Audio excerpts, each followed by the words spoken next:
How's it going, everyone? Welcome back to the Nerdy Basement Podcast. I am your host, as always, the OG Osmosis, Urgent Cipriazzi. And joining me each and every episode are my co-hosts. What's going on, everybody? It's Eddie. And Miguel. And your friendly neighborhood Sofrito, or Ebony, as everyone likes to call me. And we are... Yo, the Nerdy Basement. And we are back again. This is our spoiler-free review of Invincible. Huge shout out to Amazon for letting us watch this show in advance. But yeah, here it is. We're here. We're early, about a week early. We got a nice little review for you guys. We watched the first 3 episodes. Word. So we're going to dive into that, obviously spoiler-free, because we are under strict embargo until you guys, the general public, can watch Or they snipe us. the show. Or they snipe us, pretty much. Why does every amazing distribution company right now has a sniper team with them? Like, it's insane. I wonder if they contract. Disney has that's what Mickey you gotta snipers. I wonder if they contract the same team and they just like change shirts. Like It's like what's Probably. the what's the team in the cleanup team in Marvel? Damn it, you know what I'm talking about. Remember the cleanup team, the only one that cleans up all the messes after the heroes save the day. I know who you're talking about. I exactly forgot the name, but I know who you're talking Oh my about. god, it's like what the is it? demolition that's a trivia team or game. something like that. No, it's close. It's oh my god. Damn it! Why did I forget this? Oh, I would have lost trivia night, guys. At least I wasn't the only one that didn't get it. Ebony just stayed We all out, did. and Miguel. I didn't even Miguel, try. I'm more surprised. Miguel, I'm more sad We about all- Oh, you did. sad at me. Yeah. You're the one who brought it up. How you sad with me? because at least I knew what I was talking about. Damage control. Damage control. Okay, there you go. Damage control. There we go. They have a monopoly on Weren't that they in Spider-Man? They were in Spider-Man. Homecoming. Yes, that was they the were in team. Spider-Man They were in Homecoming. Spider-Man Homecoming. That was the team who took over for the Vulture and his crew. Word, Well, I would word. think in But a yeah, world of superheroes, there needs to be like a third-party service that they're like, we're just contract for hire. You need a mess cleaned up, we got you. And I think that's That kind was of the damage deal. control. I think there's good money in that. I think word. there's good money in that. Absolutely. It's tough, though. Some Yeah, superhero cleanup. there is great money in that, which is why when they took it away from a man, he's like, "All right, bet I'm gonna use some of the tech that I helped salvage for y'all, and Quote unquote. we gotta take care of some stuff."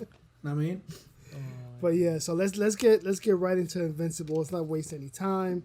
Yes. We also had the privilege of being invited to the Invincible press junket, which Ed got to cover for us. We got to speak to Zazie Beetz. We got to speak to J.K. Simmons, Stephen Young, Robert Kirkman, Jillian Jacobs, Yep. and I think that's everybody. That's it. We got the That's- 5. Yeah, I got those 5. Yeah, we got the 5. We got the cast and we got the creator. So huge shout out to Ed for covering that event for us. But yeah, we'll implement some of that stuff in here. You guys will hear bits and pieces incorporated in between our thoughts and on these first 3 episodes, so you guys can hear a little bit. It's like a mixed bag. This episode is still intertwining a press coverage with the episode for the very first time, because that's what we do here at the Nerdy Base. We do a lot of this. A lot of this.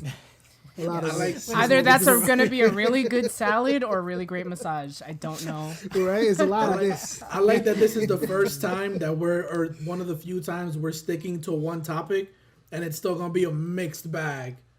It's always a mixed bag at the Nerdy Basement. It's always a mixed bag. But yeah, so Ed, since you got to cover it, we'll give you the floor first, man. What's your initial thoughts? You're the leading man here. Honestly, it was phenomenal. I'm already in love with the series in general. What's not to love? Or the concept alone, you know what I mean? A young kid having a dad that's a superhero, and then, to know that he's going to get powers himself, like, that's fun. Like, that's one of the dynamics that we love, like in all the other comic books that we read. And now to see this father-son dynamic happen and so on and so forth, like, that type of setup to get into the main meat and potatoes of this story is like huge, and it's funny because they show this world has consequences, and it's definitely so well done. The animation was on point. The cast, oh god, you guys are going to talk about the cast too, because I just started reading the comic. I'm like about 8 You volumes just in, started. guys, You're and- almost done. No, I have 25 volumes, bro. Damn, chill. But it's like now after watching those first 3 episodes, every character that's in the comic book, I read it in their voices now. So I'm hooked, and that's like that says something. Like, you know, it's just like now they left that impression on me. But I'm in love with this series. It's so good. Mm-hmm. Go, take it away. Who's next? Who's next? I'm gonna follow you, Ed, just so I can get that out of the way. Thank you, Miguel. So kind. So yeah, after watching those first 3 episodes, I was walked into it expecting, okay, you know, another superhero show, the usual, and I expected it to be good based on the cast alone, but I didn't expect it to be such a non-typical superhero story in the way that they presented it. And then, like, as Ed said, getting to see it from the perspective of, like, a kid looking up to his dad, who already is established hero, and then waiting for his turn to, like, become that and having to fill those shoes. It's, like, you know, it's very relatable in the sense of, like, you know, feeling like a young person not sure, like, of your worth and, you know, touching on that narrative. But, yeah, just the casting alone makes it such a strong story. So even if it was a basic superhero story, I think it would have been good.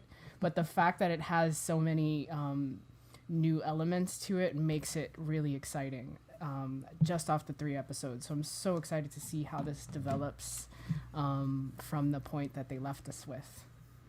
And that's all I'll say.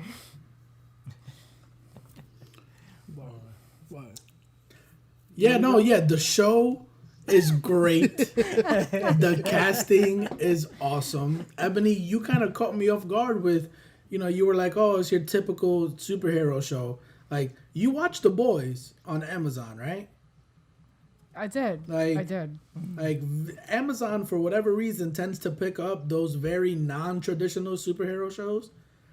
And this show... I didn't want to assume it was going to be anything like The Boys, but, you know, without saying anything, it definitely has more in common than the normal ones.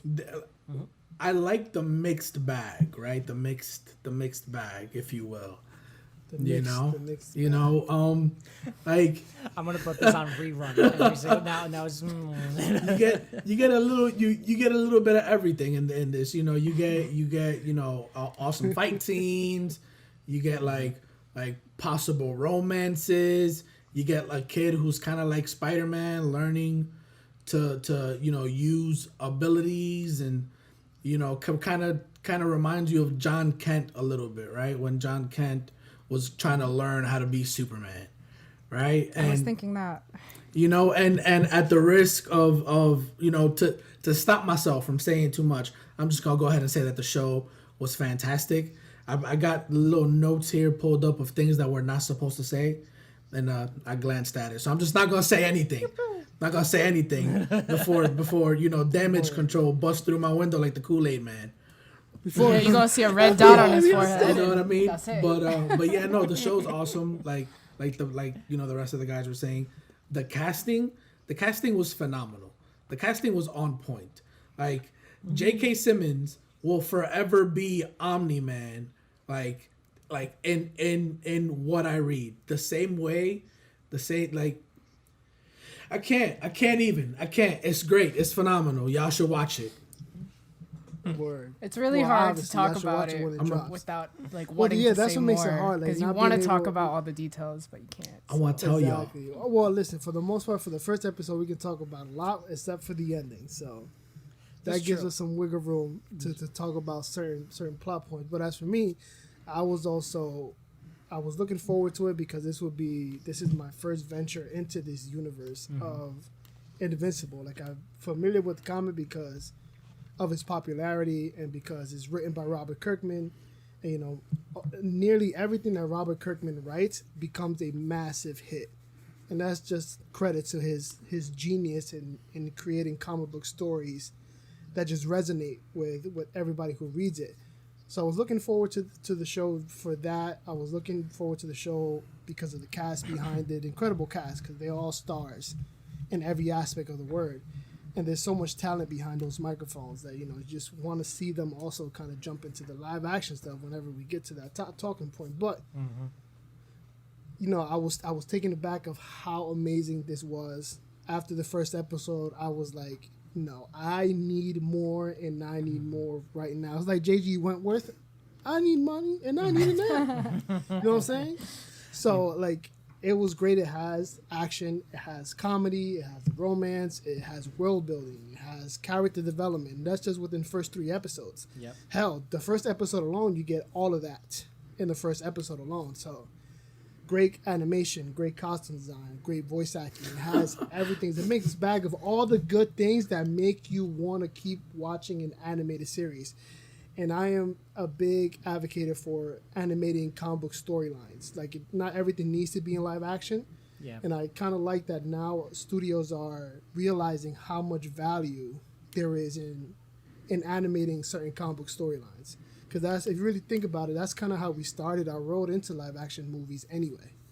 We started with the little crappy TV shows. Then they focused more mainly on the animated stuff, which blew up. We all grew up on animated, comic book TV shows. Kevin Conroy will always be Batman. Like, yep, Kevin Conroy will always be Batman. So you've been going back that forever, as you said. J.K. Simmons will forever be Omni-Man. Yeah. Anybody who watches this show then decides to go read the comic will forever hear that voice. Yeah. Like Ed said, will forever hear that voice.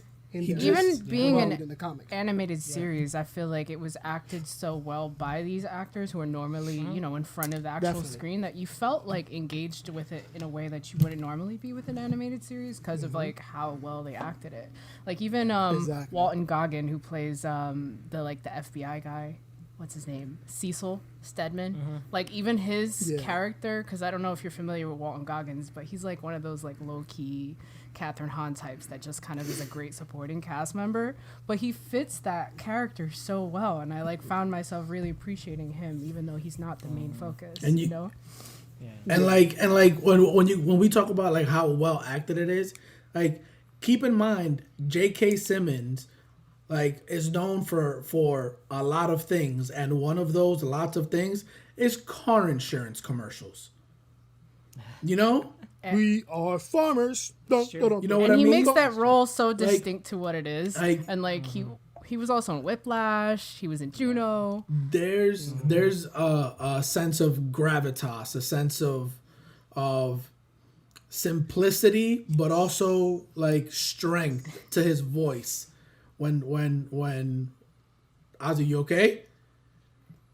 Yeah, I'm gonna send it to the chat. I can't say this.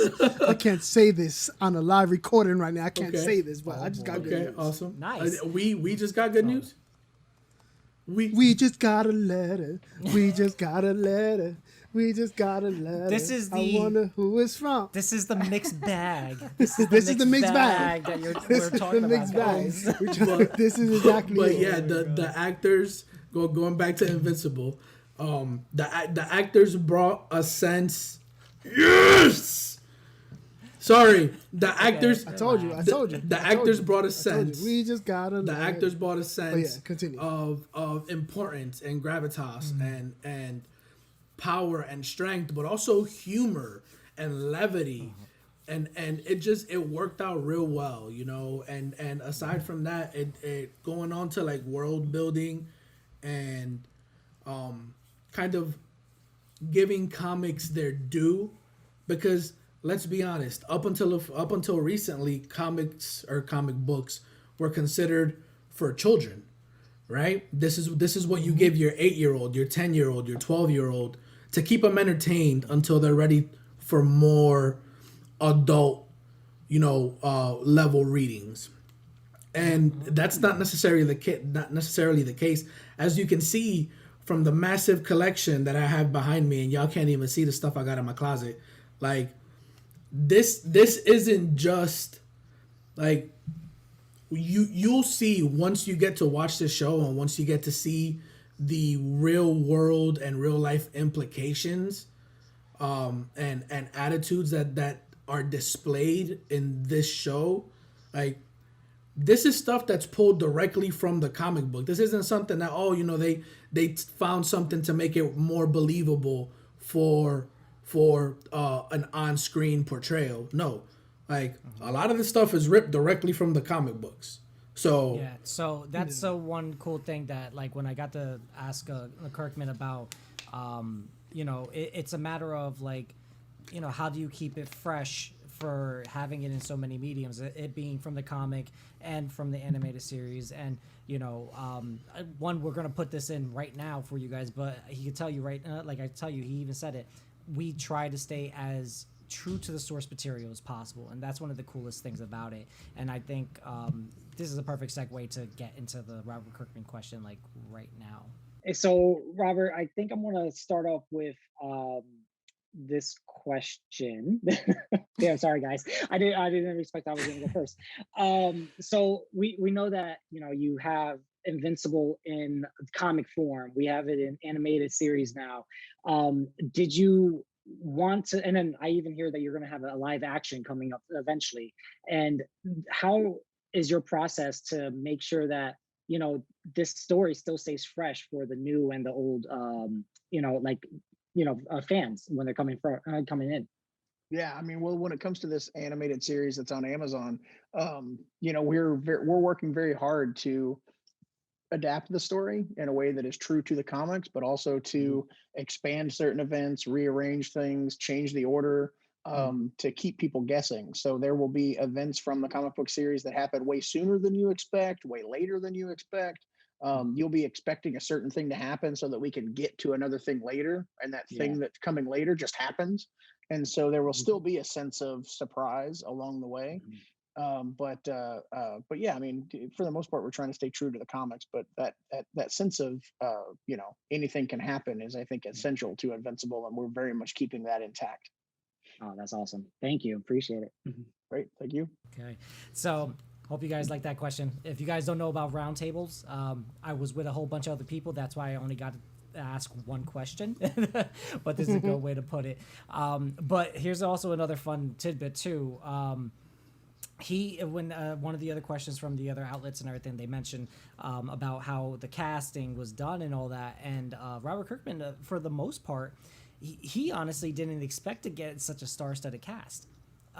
He said it. He was just with the hiring and all that kind of stuff. They were just throwing names at him, and he's looking at it more or less like, we can really get them. Can you actually book them? He was like, holy shit. He was like, well, yeah. And the way he put it, he said it. He was just like, it was more us kind of auditioning for them compared to them auditioning for us, because everyone chosen or everyone on this cast was pretty much just asked. They wanted to do it, and it's I think.